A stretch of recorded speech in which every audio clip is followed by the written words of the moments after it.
Bonjour et merci de me rejoindre pour cette nouvelle vidéo. Aujourd'hui, je vais te partager 5 exercices simples et efficaces pour prendre soin de ton périnée. Ces exercices sont praticables n'importe où, sans matériel, en seulement quelques minutes. Mais avant de commencer, j'aimerais te partager les avantages que vont avoir ces exercices sur ta santé. Par exemple, travailler sur son périnée permet de prévenir et de réduire l'incontinence, la constipation, les douleurs en bas du dos. Ils vont également t'aider à préparer l'accouchement si tu es enceinte et un meilleur retour postpartum après avoir délivré ton enfant. Travailler son périnée est aussi idéal pour améliorer les performances sexuelles, corriger ta posture, renforcer tes hanches et tes abdominaux. Ce n'est qu'un petit éventail de tous les bénéfices que tu peux obtenir en travaillant sur ton périnée, mais plus de parlotte, passons à l'action.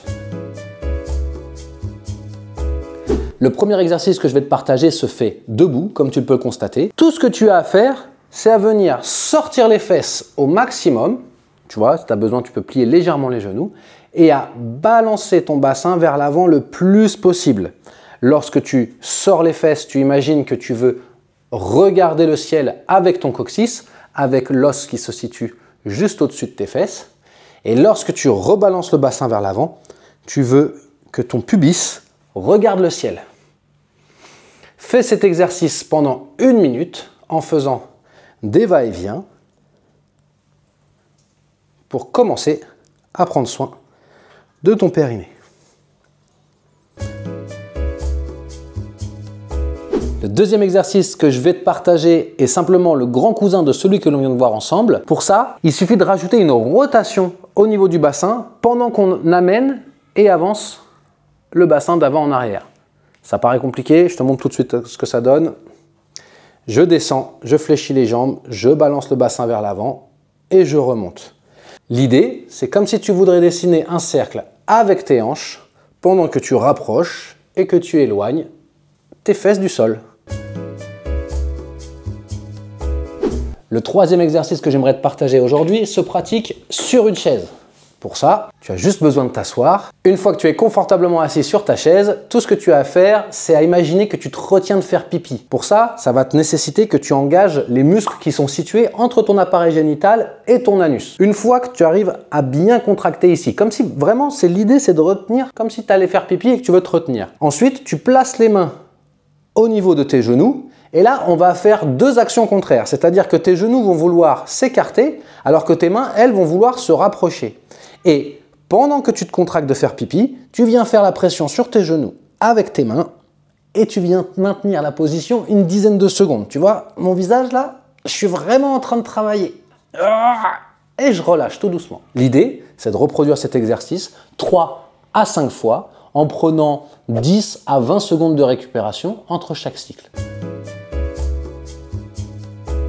Eh ben, c'est le grand cousin de l'exercice que je viens de te partager juste avant. À la seule différence que tout à l'heure, on essayait de fermer les genoux avec les mains pendant que les genoux, eux, voulaient s'écarter. Là, on va faire l'inverse, c'est-à-dire que je veux écarter les genoux avec les mains, mais ce sont les genoux qui veulent se rapprocher, tout en continuant à essayer de te retenir de faire pipi. Donc, dans cette position, tu viens contracter les muscles entre ton anus et ton appareil génital. Tu viens mettre en place tes mains et tu essayes d'écarter tes genoux au maximum avec tes mains pendant que tes genoux, eux, veulent se rapprocher. Tu maintiens la position une dizaine de secondes comme pour l'exercice précédent. Tu prends un temps de repos entre 10 et 20 secondes entre chaque série et tu répètes l'opération 3 à 5 fois.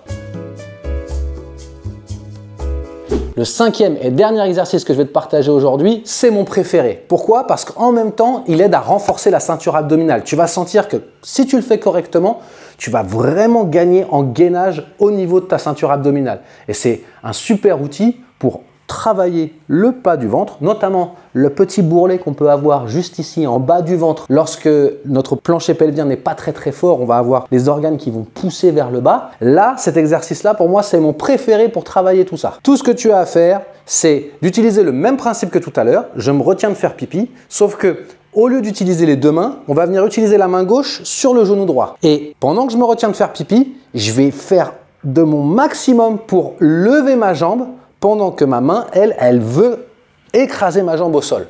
Je te montre à quoi ça ressemble. Je suis ici, j'engage les muscles situé près de mes appareils génitaux, je suis bien droit, et là, je pousse sur ma main pendant que j'essaye de lever mon genou.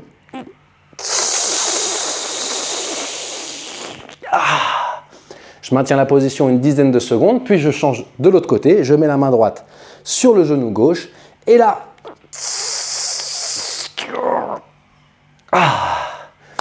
pareil, 3 à 5 fois de chaque côté, 10 à 20 secondes de récupération entre chaque exercice. Si toi aussi tu aimes ce genre d'exercice simple et facile à mettre en place pour prendre soin de ton périnée, renforcer tes abdominaux, mais aussi soulager tes douleurs de dos, prendre soin de tes hanches, soulager tes douleurs de genoux, muscler tes jambes, ton abdomen, etc., etc., je t'invite tout simplement à cliquer sur le lien en description sous cette vidéo pour découvrir le Dojo de la mobilité. Le Dojo de la mobilité, c'est l'endroit où j'ai réuni tous mes programmes dans un format simple, accessible à tous et facile à mettre en place. Je t'invite à cliquer sur le lien sous la vidéo pour découvrir le dojo. Je te souhaite une excellente journée. À très vite.